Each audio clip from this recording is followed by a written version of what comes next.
What's up everyone, welcome back to my channel, and today we are going to revise on the topic of our human body.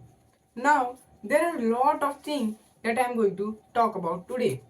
We have various classification of animals as well as different things that we need to understand in today's lecture. But beside being on the topic of biology, we will also consider some topic of physics as well as chemistry. Because if we talk about the basic concept of chemistry, then we have a lot of contamination among it. I know what is contamination. First of all, what is pollution? If you think about it, contamination of anything is called as pollution.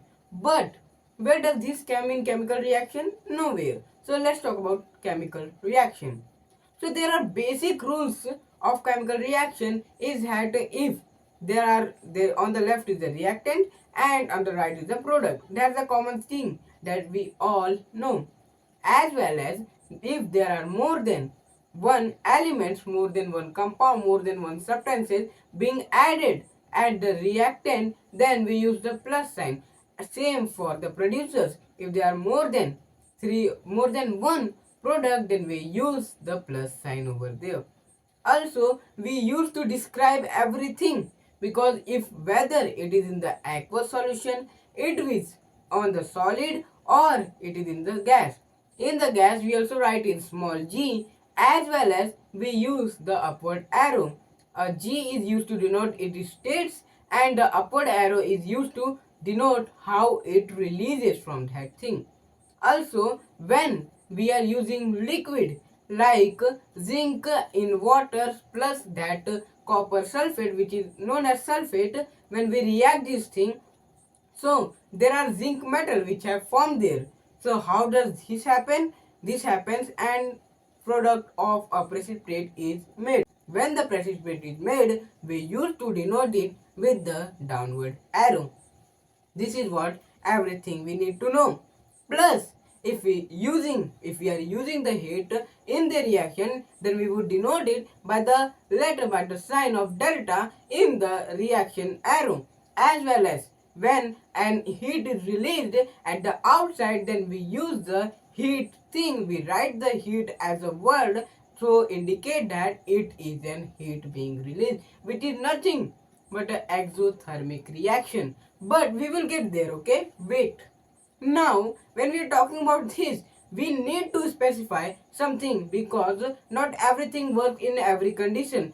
Some people or something require some more catalyst. What is catalyst? A thing which speeds up the reaction without making any change in its chemical properties. It is a substance in which present the reaction becomes fast without changing its chemical property. Like when we are creating vegetable ghee, at that time we need an catalyst of 60 degrees Celsius plus Ni there, so we can create the our vegetable ghee.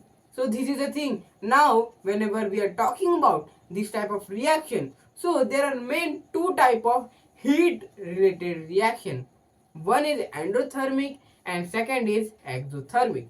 Now endothermic, by the name of it, endo means interior and thermic means reaction, or thermic means heat in this instance. So endo means interior and thermic means heat. So what happens over here, endo is getting there. So when heat is absorbed in the reaction, then it is called as endothermic reaction. This is nothing more, nothing less than that. On the other hand, what are exothermic reaction? When heat is released after the formation of products, when heat is released, such reaction are called as exothermic reaction.